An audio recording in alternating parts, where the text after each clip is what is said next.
Hi, this is Dr. Don. I have a problem out of McClave Chapter 9 on ANOVAs. And when you read this problem, you'll see that we're talking about a new automated handling system was introduced in a plant, and the management thinks that the workers are getting too tired, and so they're taking days off. Their absentee rate varies day by day depending on how many days they're working. So the test is to see if there's a variation in the number of workers or the percent of workers that take a day off. And we have data collected over 5 random weeks. So in essence here we've got two factors. We've got the days of the week and the weeks.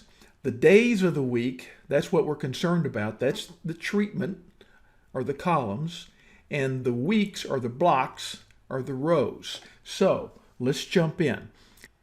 Let's click on the icon to open up the data table, and then we'll click on the blue rectangle, and this time we'll open in Excel.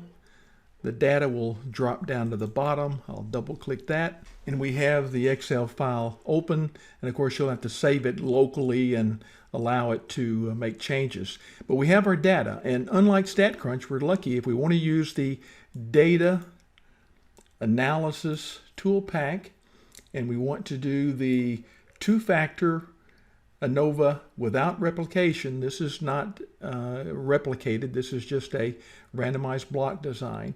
We click OK, and we bring up the dialog box, and let's clear out whatever's in there. And we just need to select the data as it is structured, which is good.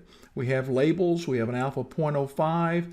We're going to put the output here starting in column H and click OK. And we get our answers. And it's that quick.